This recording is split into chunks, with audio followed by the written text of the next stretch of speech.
Halo teman-teman, selamat datang di channel ini. Terima kasih sudah mampir. Jangan lupa tekan tombol subscribe dan aktifkan lonceng notifikasi agar kalian tidak ketinggalan kisah-kisah inspiratif dan penuh makna seperti ini. Hari ini kita akan menyimak cerita tentang seorang oknum polisi lalu lintas yang berlaku tidak adil dan bagaimana karma memperlihatkan balasan yang tak terduga. Di sebuah pagi yang cerah di pinggiran kota, Ibu Rina sedang mengendarai motornya dengan tenang. Ia baru saja pulang dari pasar dan membawa beberapa belanjaan. Namun, di depan jalan ada seorang polisi lalu lintas yang dikenal oleh warga sebagai sosok yang sering menilang tanpa alasan yang jelas. Polisi itu berdiri tegak dengan seragam lengkapnya. Wajahnya terlihat serius dan sedikit dingin. Saat melihat Ibu Rina yang tidak memakai helm, ia segera melambatkan langkah dan bersiap menilang. Namun, bukan tilang biasa yang akan terjadi hari itu. Dengan nada kasar dan penuh tuntutan, polisi itu meminta jatah uang rokok dari Ibu Rina. Ia menuntut dengan alasan yang dibuat-buat, mencoba memanfaatkan kekuasaannya demi keuntungan pribadi. Ibu Rina yang merasa tak bersalah dan tidak memiliki uang lebih, hanya bisa terdiam dan mulai merasakan ketidakadilan yang akan ia hadapi. Orang-orang di sekitar mulai memperhatikan, tetapi tak seorang pun berani melawan oknum polisi yang keras itu. Suasana di jalan menjadi tegang, menanti kelanjutan kisah yang tak biasa ini. Suasana pagi yang awalnya tenang berubah, menjadi mencekam saat oknum polisi itu melangkah mendekat dengan tatapan tajam yang menusuk.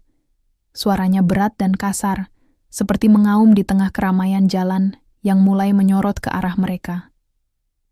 "Kasih, aku uang rokok, Bu. Kalau enggak, aku tilang motor lu sekarang juga," katanya sambil melipat tangan, menantang dengan ekspresi penuh kesombongan. Ibu Rina menggigit bibir, matanya mulai berkaca-kaca menahan rasa takut dan malu. Ia tahu, jika ia menolak, polisi itu tak segan-segan menggunakan kekuasaannya untuk mempersulitnya. Tapi bagaimana bisa ia memenuhi permintaan tak masuk akal itu? Orang-orang di sekitar mulai berbisik-bisik. Rasa tidak suka dan kemarahan tertahan di dada mereka. Seorang pemuda yang sedang lewat menoleh dan mengernyitkan dahi, menyaksikan perlakuan kasar itu dengan perasaan campur aduk antara takut dan marah. "Ini bukan soal uang, Bu. Ini soal harga diri," bisik Ibu Rina pada dirinya sendiri.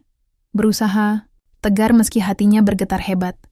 Ketegangan semakin memuncak, dan suasana berubah seperti badai yang siap meledak kapan saja. Semua mata tertuju pada Ibu Rina dan oknum polisi itu, menanti siapa yang akan menyerah duluan dalam permainan kekuasaan yang menyakitkan ini. Ibu Rina menatap dalam-dalam mata polisi itu. Walau gemetar, tapi suaranya bergetar penuh keberanian. "Pak, saya tidak akan memberi uang rokok itu.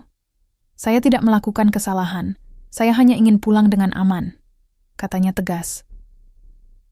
Sekeliling menjadi sunyi. Udara seakan membeku menunggu reaksi dari polisi yang berdiri di depannya. Namun wajah polisi itu berubah menjadi merah padam oleh amarah yang membara. "Kamu pikir aku main-main? Ini perintah. Kalau tidak mau, siap-siap saja mengalami konsekuensinya," bentaknya sambil melangkah maju, tubuhnya tegap penuh intimidasi. "Ibu," Rina berusaha tetap tenang meski hatinya berdetak kencang. Ia tahu menolak bukan pilihan mudah, tapi membiarkan ketidakadilan merajalela juga bukan sikapnya.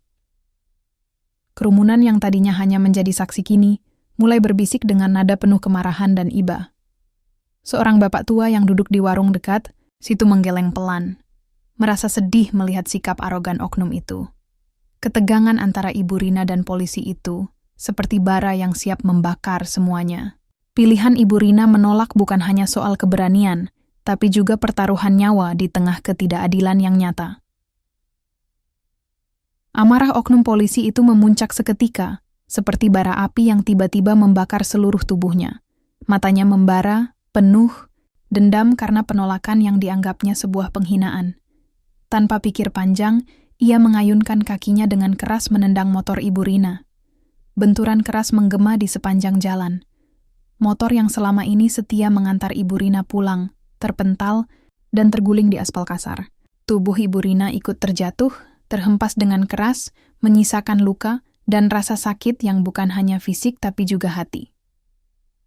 Tangis tertahan meletus dari bibir Ibu Rina, campuran antara kesakitan dan ketidakberdayaan yang menyayat. Kerumunan yang tadinya diam, kini berubah menjadi gemuruh kecaman dan kemarahan. Beberapa orang mencoba mendekat, tetapi takut akan tindakan brutal dari polisi tersebut. Seorang remaja yang berdiri di dekat situ mengepalkan tangannya, napasnya terengah-engah karena marah sekaligus takut. Kok bisa ada polisi seenaknya begitu? Gumamnya dengan suara bergetar. Suasana menjadi tegang, hawa panas amarah hampir saja meledak menjadi perkelahian. Namun Ibu Rina hanya bisa menangis pelan, merasakan luka yang bukan hanya di kulitnya, tapi juga di hati yang diperlakukan tidak adil oleh sosok yang seharusnya melindungi. Oknum polisi itu berdiri dengan dada yang membusung, seolah kemenangan ada di tangannya. Namun dalam hatinya ada getaran kegelisahan yang sulit dijelaskan, sebuah firasat aneh yang mulai merayapi pikirannya. Kisah di jalan itu menjadi saksi bisu sebuah kezaliman yang akan segera berbalik menghantam dengan balasan yang tak pernah terduga. Kerumunan orang yang menyaksikan kejadian itu mulai berbisik-bisik dengan nada penuh kemarahan dan kecewa. Wajah-wajah yang tadinya takut kini berubah menjadi geram melihat oknum polisi yang semena-mena. Beberapa warga yang mengenal Ibu Rina mencoba mendekat, menyuarakan ketidakadilan yang mereka lihat. Namun polisi itu masih berdiri dengan sikap arogan, seolah tak peduli dengan tatapan tajam yang kini tertuju padanya. Sudah terlalu sering seperti ini. Dia bukan polisi yang melindungi, tapi menindas. Suara seorang ibu dari kerumunan terdengar, lantang, menggema di antara bisikan yang makin keras. Seorang bapak tua yang biasa lewat jalan itu menggeleng pelan, wajahnya penuh sedih dan kecewa. Dulu kami percaya polisi itu pelindung rakyat, tapi lihat sekarang, ucapnya lirih. Suasana yang tadinya sunyi dan tenang berubah menjadi medan pertempuran emosional antara rasa takut dan kemarahan. Jalanan itu bagaikan arena yang menunggu, ledakan amarah yang akan segera meledak. Polisi itu mulai merasakan perubahan suasana. Getaran gelisah mulai menyusup ke dalam dadanya. Ia menatap ke arah Ibu Rina yang masih terdiam di tanah, lalu ke wajah-wajah yang memandanginya dengan penuh kebencian. Malam semakin mendekat, dan dengan langkah berat, polisi itu meninggalkan tempat kejadian. Namun, di dalam hatinya mulai tumbuh benih ketidaktenangan yang akan membawanya ke babak baru yang tak pernah ia duga. Malam menyelimuti kota dengan dinginnya yang menusuk tulang. Lampu jalan mulai menyala satu persatu, namun di balik gemerlap cahaya itu, hati sang oknum polisi tak kunjung menemukan kedamaian. Setibanya di rumah, ia melepas seragamnya dengan gerakan lesu, wajahnya tampak lelah dan penuh beban. Pikiran tentang kejadian hari itu terus berputar di benaknya, membuat dadanya terasa sesak dan gelisah. Ia duduk di kursi ruang tamu, menatap kosong ke sudut ruangan yang gelap. Suara langkah kaki sendiri yang bergema di rumahnya terasa asing, seperti menyindir kesendiriannya. Penyesalan mulai merayap masuk, namun disertai kebingungan dan ketakutan. Apa yang sudah aku lakukan? Gumamnya pelan, mencoba meredam suara hati yang mulai berontak. Malam itu, tidur tak kunjung datang. Ia terjaga, menatap langit-langit kamar dengan mata sayu, merasakan beban yang semakin berat di pundaknya. Ada firasat aneh yang menghantui sesuatu yang akan mengubah hidupnya selamanya. Keesokan pagi, sinar matahari menerobos celah tirai kamar, membangunkan sang oknum polisi.